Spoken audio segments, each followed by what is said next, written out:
Chris Brown. I know that there are many more important things going on in the world right now, but just real quick, I need someone to explain to me, what is Chris Brown complaining about? I don't understand. I've never seen someone complain so much about getting off so easy for doing something so bad. Chris Brown, you did something a couple of years ago that was really horrible. And one of the consequences of doing something really horrible is that when you come back out a couple of years later to talk about your new album, some people might also ask about that horrible thing you just did. It was 2 years ago. I'm sure in your mind it seems like 8,000 years ago, the way some white people think of slavery, but no, it was 2 years ago. 2 years in which you've done very little to indicate that you learned anything. If the biggest price you pay for that horrible thing you did is that you have to answer some tough interview questions once in a while, you're getting off really easy. Have you ever heard of Muhammad Ali? Do you know that the government took away 3 years of his life in the prime of his career because he stood up for his principles and refused to go to Vietnam? Have you ever heard of Paul Robeson? How the government hounded him for years and years because he committed the crime of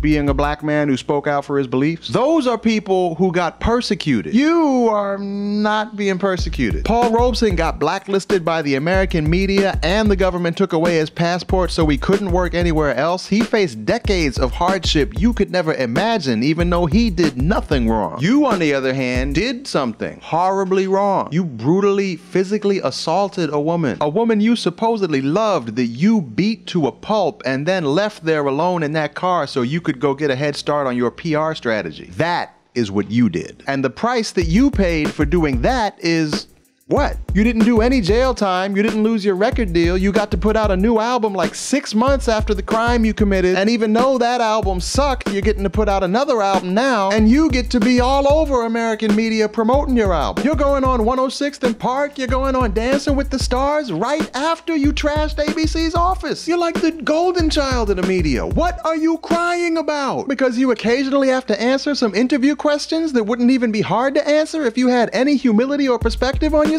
Or just a decent management team to prep you for it? That's what you're screaming and crying about like it's a high-tech lynching? No, just no. You have nothing to complain about. The only thing you need to be worried about is your asleep at the wheel ass management that's not giving you the help that you need. You need to drop these enablers and get some people in your circle that are gonna help you work on yourself, or else you're probably gonna keep self-destructing and keep victimizing people who come close to you. That's what you need to be worried about. And in the meantime, whenever you feel the urge to scream and cry like you're the Bradley Manning of R&B and everyone's out to get you and nobody knows the trouble you've seen, just take a deep breath, Google Paul Robeson, and get a grip on yourself.